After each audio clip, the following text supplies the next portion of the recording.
Guys, welcome to back to my channel. আশা করি সবাই ভালো আছো আর আমি অনেক ভালো আছি। তো চলে আসলাম আমার একটি নতুন ভিডিও নিয়ে। তো এই ভিডিওটি হবে একটু অন্য ধরনের, মানে চালতা কিনে নিয়ে আসা হয়েছে। ওই চালতাগুলো এখন কাটবো, কেটে আচার হবে। তো তোমাদের সাথে পুরোটাই শেয়ার করব কীভাবে কী করছি। তো চলো দেখতে থাকো, আমি এখন চালতা কাটবো, চলো। তো বন্ধুরা, কাটার জন্য আমি রেডি। তো এদিকে কাটার যন্ত্র আর চালতা, আর একটা জায়গায় একটা গামলা করে জল নিয়েছি। চালতাগুলো কেটে কেটে রাখবো তার জন্য। যাই হোক, আর যখন কাটছিলাম ভেতরে একটা জিনিস থাকে যে মানে ওটা বীজ বলে নাকি জানি না, যাই হোক। আর ওর মধ্যে এত একটা ন্যালপা ভাব আছে, মানে কি বলবো, এত পিছলে হাত পিছলে যাচ্ছে একদম। কাটা খুব রিস্কের ব্যাপার। তো যাই হোক, আমি ওরকমই কষ্ট করে কেটেছি, যেহেতু খাওয়ার খুব ইচ্ছে হয়েছে, তার জন্য মাকে বলা, মা এনেছে।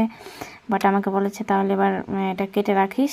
মা এখন ঘুমিয়েছে আর আমি চুপি চুপি এখন দুপুরবেলা কাটছি। যাই হোক,